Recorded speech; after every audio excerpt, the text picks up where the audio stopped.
Hello and welcome to the DFS underscore PhD show for today, the 22nd of March. Remember, you're good enough, you're strong enough, and gosh darn it, someone's got to win that money. Might as well be us. And I don't have a screenshot, but it went okay last night. Not great. Again, more more satellites. Oh yeah, yesterday was the single entry. I mean, 2 days ago. I was on a plane yesterday. Okay, so for today's slate, yeah, not there's a few things to talk through. So we got some late news. Let's go to I don't want to go to Twitter just out of nowhere. But um so I've made some assumptions here that are a little different than what the standard assumptions are. Let's go team by team with the weird blowouts. I'm gonna have to refer to the Discord, which I don't have up on here. Okay, so we have the following dudes. Number one, what's going on with New Orleans? Brandon Ingram is out, right? Like I've double checked this. Okay, good. They finally got somebody having ownership here. Good.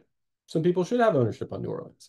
Now, is it just Trey Murphy and CJ McCollum that benefit from who is it, Ingram being out?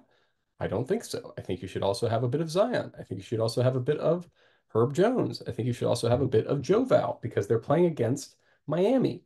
And now, granted, I mean, I know Adebayo is questionable, but he's not like new questionable. He's old questionable. He might be in. If he's in, Joe Val at 0.5%, one of the more juicier looking pieces on the slate. They have been extending him to 28 or 30 minutes in certain games. Not the Miami side. Let's see. Who else do we have? Minnesota and Cleveland. Both sides of this game are interesting to me and misprojected. Garland underprojected. Yes, he missed shots. That's too bad. He's going to continue his high usage. Allen underprojected. All of these guys, you should have multiples of the field on. Donovan Mitchell is still out. These are not the correct rates for Donovan Mitchell out. Same thing with Minnesota. These are not the correct rates with Cat out. So we have to adjust the projection median to account for Cat being out. Now, I am still assuming I think Nas out for this one. Yeah, so you have to keep an eye out about Nas. Either way, he's too expensive, so he's not in the mix. Other pieces of news we had, there was like a downgrade to Gary Trent or something. So I took Gary Trent out of the pool like I always do with a midday downgrade.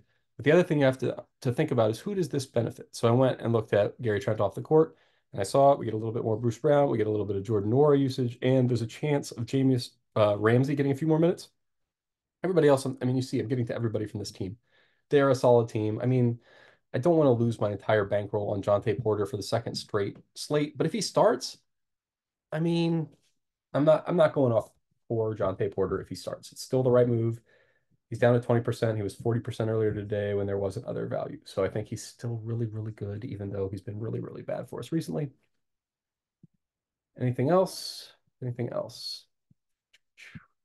Let me see. Oh yeah, let me just do it by now we'll do my feelings on the chalk. Oh, I still have it hashed to just Toronto. So my feelings on the chalk overall slate edition. John Conchar. Right. I'm not sure what to do with Memphis yet. So it's an early game. Not that early. Seven. Okay, so it's the second time slot. Currently, I have boosted Scottie Pippen and Jaren Jackson and Santi Aldama. Laravia was a midday downgrade. I think he will be out. Conchar is just questionable, so I think he's in. But honestly, I'm not super into it. Like we have a lot of solid value on the slate. He's mega chalk, so he's the biggest chalkiest piece on the slate. That doesn't make sense to me, at least. Pop in the chat if that makes sense to you, because he's fine. But if everybody's there, I'm not going to be there. Uh, it's these other guys right underneath it. Olynyk, Anthony Davis. Not necessarily Anthony Davis is a better play. Like that's a lot of ownership to Anthony Davis. I mean, he's fine. I'm not going to limit him, but also I don't feel excited about it, if that makes sense. Let's see. Jontay Porter, great, good chalk. Trey Murphy, good chalk. Trace Jackson Davis. What are we even getting for minutes? Are we still getting 20 minutes like we need to even possibly consider the man? 26, 2 games in a row. Draymond's back. There's no new stuff. 26 minutes is a lot of Trace Jackson Davis. They're only giving him 24 here. I think that's fine if you wind up with some Trace Jackson Davis. I'm not going to tell you no, but 20%, I don't know, guys. That's just really high. Okay. Chris Murray, same deal, fine value, but like, what's the chance he actually goes for mega points? Not very high. Now, speaking of, I do have Tosan here, who is also not very likely to go for many points. I recognize that. I'm happy being 10x the field on Tosan. He's a fine value, but not that great.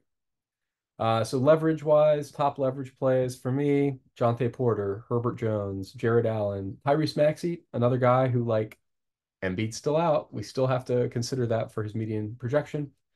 You might be able to hear the March Madness. Let me turn that down. Also, let me make sure it's not crunch time yet. All right, it's almost crunch time for March Madness. We're gonna have to turn this off in a second. Toronto guys, great. I'm on Cleveland guys, great.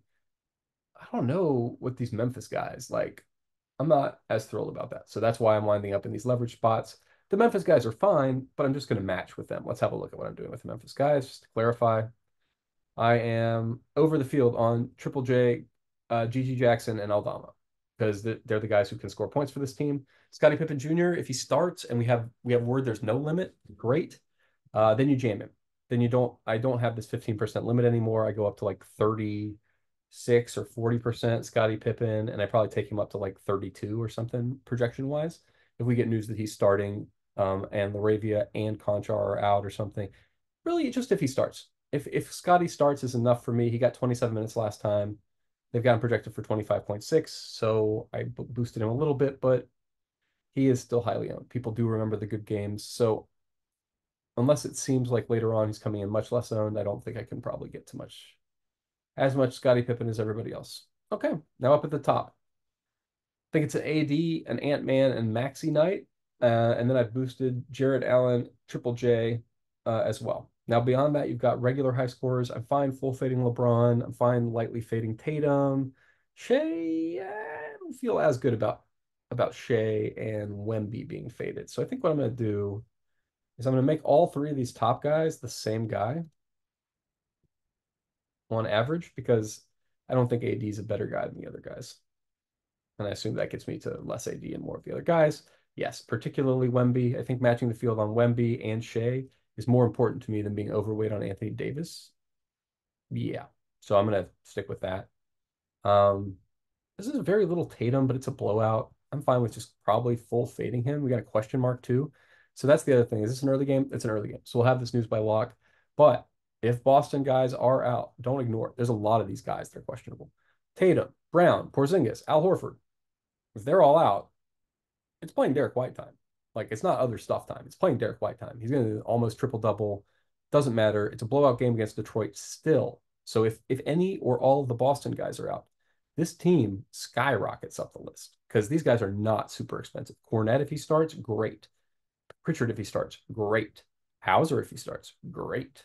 I mean Tillman obviously great, but Derek White regardless, great. But no, if he starts and the guys are out, he'll be great.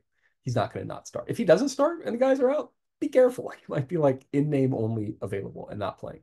I'm not playing Derek White off the bench in this spot.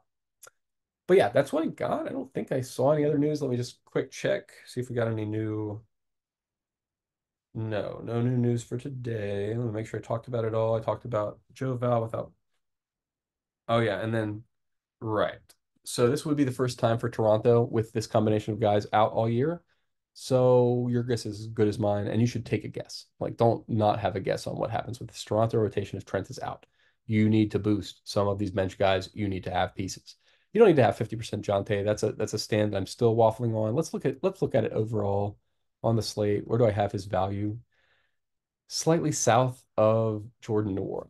That's about right. So I think what I'm going to do is I'm probably going to put them both at 35. Meet in the middle. Okay. And that's about where we're at for now. So remember, you're good enough, you're strong enough. And gosh darn it, someone's got to win that money. Might as well be us.